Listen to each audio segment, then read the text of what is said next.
sinon, le grand-père, lui, il allait souvent rue du Poteau Rue parce du qu'il y avait Poteau. des produits régionaux d'Auvergne. Voilà. Donc, Parce que beaucoup de gens nous disent toujours ça et ici. c'est rue du pour la Poteau. charcuterie, c'était. Alors, effectivement, oui, donc il y a une tradition. Puis c'est vrai que en termes de commerce, bon, ça s'est appauvri quand même dans le quartier. Donc, Mais en nous, plus, on ça est fait fidèles marcher aussi à la rue également, du ça fait Poteau. un Ah, vous allez toujours On rue y du va, Poteau. oui. Oui. Pour l'ambiance, d'une part, Ouais. et puis parce qu'on trouve des produits qu'on trouve plus sur Saint-Ouen.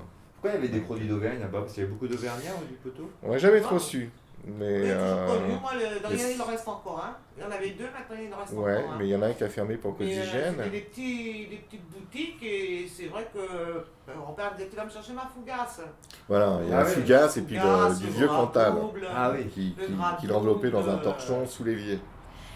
Et donc, il fallait qu'il y ait une croûte épaisse de 2 cm pour avec le Cantal. Ouais. Le Cantal.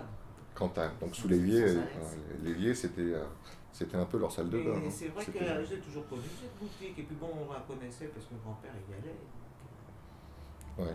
Jusqu'à son qu'il soit mort, j'allais toujours le chercher. Je ne pouvais plus faire ses courses, j'allais toujours. Ah, c'était photos, son lieu de prédilection, c'est d'aller. Donc il y en a Rue du Poteau. il en reste plus qu'un, mais c'est vrai qu'il y a quand même des spécialités. Et lui, donc, il était un peu marqué par quand même ses origines auvergnanes. Ah oui, Ah tout à oui. fait, oui, oui. Ouais. Il ne les quittait pas. Hein. Il avait le béret, Ouais, ouais. il se parlait en patois avec la grand-mère. Ah oui. Quand ils se disputaient surtout. Ils parlaient Moi, patois. la famille Vincent, c'était une grande famille. On a encore beaucoup de familles en Auvergne à l'époque. Ouais, ils avaient un attachement assez fort. Et il rencontrait d'autres Auvergnats où il était. Oui. Il n'était pas à l'association des Auvergnats. Il y avait des On associations avait d'Auvergne. manqué des Auvergnats tous les ans. D'ailleurs, j'ai des photos. Au là. salon Ah d'Elbord. bon Au salon d'Elbord, ouais. Et Salon Mais des c'était Bords. pas Saint-Ouen, Et ouais. à un moment donné, enfin, beaucoup plus C'est tard, pas mal ça. Ouais. Ouais. Manquait des Auvergnats. C'était à Paris alors. C'était à c'était à Paris. Paris, c'était du côté de Charenton. Donc moi j'ai connu ça toute petite. Et ce qui est marrant après, c'est que après mon oncle et ma tante ont pris la succession donc, de la boutique. Et après il y avait tous les commerçants de Saint-Ouen qui venaient au salon d'Elbord. Parce qu'on était tous Oui, copains les uns oui, les oui, autres. c'est vrai qu'il y a des Et les photos. photos que j'ai, bah, vous retrouvez tous les commerçants Ouais. de Saint-Ouen dessus. Ah oui. Ah oui. Et Le, ouais, il y en a Ah, le je viens, bijoutier, je le. viens voir, Et donc, c'était on manquait des Auvergnats une fois par an. Et du coup, Ah oui, ça manquait des Auvergnats. Et donc il y avait des Auvergnats de Saint-Ouen en fait. Il doit faire rien. Dont votre grand-père. Ouais, et vous me disiez qu'en fait c'était surtout de la musique, hein. Oui, On vivait ouais, surtout de la ouais, musique. ouais, Violon, guitare. ouais. Ah ouais, il y avait des. Et après, par un moment, j'avais des oncles qui achetaient des vieilles voitures, on les cassait pour récupérer les bérailles. Ah ouais. Et Mais je crois que des gens m'ont raconté avoir joué avec. Vous aviez des. Qu'est-ce qu'il y avait des gens, des plus jeunes, qui ont joué avec des. Ici, qui ont fait un peu de la guitare avec des. Avec des jeunes avec des enfants de manouche, quoi. Ici, il n'y avait pas des des musiciens un petit peu. ah, si, oui, Qui jouait à la chope, c'est pas ça. là, il y avait enfin, Opus. Et puis il y a chez Louisette. Ah, on m'avait dit Didine ou. Ninine. Ninine. Ninine qui jouait à la chope des, enfin qui jouait à la chope Et des qui puces. joue toujours. Ah, d'accord. Ouais, la chope des Il puces. joue encore maintenant en ce moment. Son Et- père, Et j'ai mon père qui jouait chez Louisette. c'était renommé Louisette. Chez Café Louisette. Où ça vous Avenue Mich- à Bah, rue Michelet. Michelet. Michelet. Mais c'était Dans le dans le Opus. centre où il y a, Ah, les, votre- où il y a les antiquaires. L'antiquaire. Ah, d'accord. Ah, Et Votre père jouait de la musique Ah oui. chez Louisette. Ouais. Louisette. Ah oui, c'est Mon renommé. père, mon Connu. frère. Moi, j'ai joué un petit peu, mais beaucoup mon père, mon frère. Très connu. D'accord. Et à la chope des puces. Donc ça existe encore. Voilà. D'accord. Ça a été racheté par le. Marcel Compion, c'est Mm. lui qui a racheté la chope des qui a puces, racheté la qui en a fait une école de guitare. Et vous, en revanche, vous avez pas appris la guitare, si? Si, aussi. Ouais, Accompagné. un peu. Ouais, pour accompagner, ouais. D'accord. On a fait beaucoup des petits galas, on jouait. Vous voyez, on partait avec mes cousins, quoi. Oui, ben, ouais. Plutôt. C'était la bonne époque, quoi. Ouais, bah ouais. Ah oui. Ouais. Oui, ça marchait bien. Ah. Et vous jouiez, quand vous partiez jouer, c'était région parisienne, la banlieue parisienne? Des fois en banlieue, mais Ou pas Paris? tellement loin. Ouais, pas C'est loin. plutôt en région parisienne. Bien qu'intégré, parce que grand-père est quand même installé en France depuis très très longtemps, et travaillant, etc. Enfin, je veux dire. Et ces marques d'hostilité ou C'était, vous l'avez ressenti Ah oui, moi je l'ai à l'école À l'école, ouais, énormément. Énormément, même mon frère en a pâti jusqu'à tardivement. À l'école Michelet. À l'école Michelet, et pour la suite après, même au collège, au collège Michelet, où Jacques a travaillé, ou même plus tard. En fait, le fait d'avoir souffert de racisme, donc d'être espagnol, on est traité d'espingouins. Comme après, il y avait les Arabes qu'on appelait les bicots, parce qu'il y en avait quand même quelques-uns aussi qui étaient là pour travailler dans les usines de Saint-Ouen. Dieu sait si on ne les a pas appelés pour venir aussi travailler aux usines Renault, etc. Donc, c'était les bicots, les espingouins, les spaghettis pour les Italiens, mais il y en avait très peu. On a été très très mal acceptés, on a souffert de ça à l'école.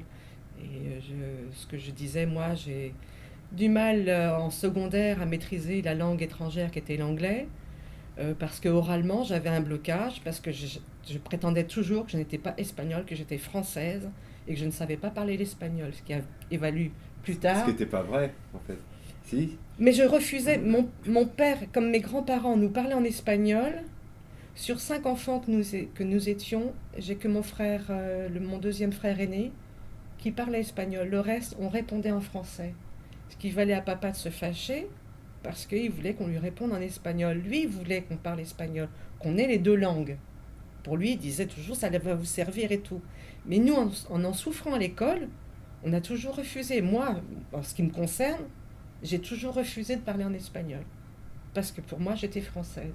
Et je souffrais terriblement du comportement de certaines copines de l'école, et pourtant on était gamines, de souffrir de ça. Je veux dire, en fait, elles, ce rapport qu'elles avaient avec nous à l'époque, de nous traiter d'espingouins, ça venait pas de leur fait. Les enfants sont toujours innocents de tout ça. Elles entendaient des propos tenus par leurs parents, probablement. À 19 ans, comme on entendait tout le monde qui partait en France, et puis que c'était bien que ça gagnait de l'argent, mais là-bas c'était la misère. J'ai demandé avec ma mère, on a demandé à un passeur de m'amener. Et je suis sorti le 12 janvier de chez moi. On était 7 avec le passeur. Et c'était interdit de venir. Il fallait le payer, le passeur. Ah oui, moi je payais environ, à l'époque, dans le 2000 francs. Chacun de à peu près a payé 2000. Vous étiez 7 à passer avec lui? Oui, à 7. Ce jour-là, parce qu'après il passait d'autres personnes. C'était l'époque où vraiment il y a eu l'émigration des jeunes. C'était des années 68 à 75. 80, il y a eu une masse énorme de jeunes qui ont déserté l'armée. C'est mon cas. Ah oui, parce que oui, il y avait l'armée. Voilà. Puis il y avait la guerre en Angola. Angola, Guinée et Bissau. Tout ça, c'était là-bas qu'il y avait la guérilla. Et moi, comme je ne voulais pas faire la guerre non plus, je suis déserté. C'était pour ça aussi que je suis venu, parce que je ne voulais pas faire la guerre, et je suis venu. Moi, je suis arrivé ici à Saint-Ouen. Alors déjà, comment ça se passe avec le passeur? Vous êtes passé par où? Ah, ça c'est encore une histoire. Jusqu'à la frontière portugaise, parce que moi je suis à 100 km de la frontière, on était en voiture, on allait en voiture, et puis à la frontière on traversait à pied. Par la montagne, par les champs, on traversait. Vers quel endroit? Villa Formoso. À Villa Formoso, on traversait par la montagne, et puis on marchait à pied. Et les passeurs, vous savez, ils avaient leurs endroits stratégiques où on allait se reposer dans des cabanes et tout ça, loin des villages. Et puis on a traversé, on a marché à pied pendant des heures et des heures, voilà. C'est les Pyrénées, c'est la montagne un peu. Ça c'est bien avant les Pyrénées, parce que nous, la première ville qu'on a été à pied, c'est Salamanque, la plus grande ville. Ah bon? Salamanque, oui. Salamanque, vous avez commencé à marcher à pied? On était à pied jusqu'à Salamanque. Ah oui, jusqu'à Salamanque, vous avez marché à pied.